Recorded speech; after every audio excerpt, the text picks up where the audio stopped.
لبيك اللهم لبيك 23 মে এই দিনটা যেন মুসলিম ইতিহাসের বুকের উপর গভীর এক ক্ষতচিহ্ন হয়ে রয়ে গেছে। এটা কোনো সাধারণ তারিখ নয়, এটা সেই দিন যখন কাবার ছায়ায় মিনার পবিত্র জমিনে 270 জন হাজি প্রাণ হারান পদদলিত হয়ে। 1994 সালের এই দিনে লাখো মুসলমান মিনার জামারাতে জমা হয়েছিলেন শয়তানকে প্রতীকী পাথর নিক্ষেপ করতে। কারো চোখে ছিল জান্নাতের স্বপ্ন, কারো হৃদয়ে ছিল কেবল একটাই প্রার্থনা, হে আল্লাহ, আমাকে কবুল করে নিন। কিন্তু কে জানত সেই পবিত্র ইবাদতের মাঝে ওত পেতে ছিল মৃত্যুর ছায়া। জামারাত ব্রিজে তখন মানুষের ঢল, সেই স্রোতে কেউ পড়ে গেলে আর ওঠা যায় না। কেউ পাথর ছুঁড়তে এসেছিল শয়তানের দিকে, কিন্তু নিজেই চাপা পড়ে গেল মানুষের পায়ের নিচে।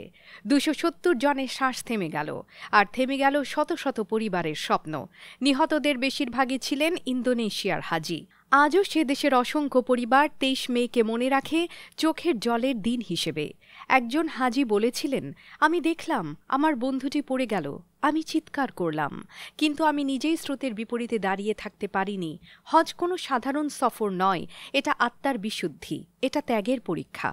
আর জামারাত, এটা সেই স্থান যেখানে দাঁড়িয়ে একজন মুসলিম ঘোষণা করে, আমি আর শয়তানের দাস নই, আমি আল্লাহর বান্দা। কিন্তু সেই আত্মঘোষণার পথে শত শত মানুষ হারিয়ে গেল চিরতরে। আসুন আজ এই দিনে তাদের জন্য দোয়া করি, যারা শহীদ হয়েছেন হজের পথে। স্মরণ করি তাদের আত্মত্যাগ, যারা আমাদের শিখিয়ে গেছেন ইবাদতের পথ কখনো সহজ নয়, কিন্তু তাই সর্বশ্রেষ্ঠ।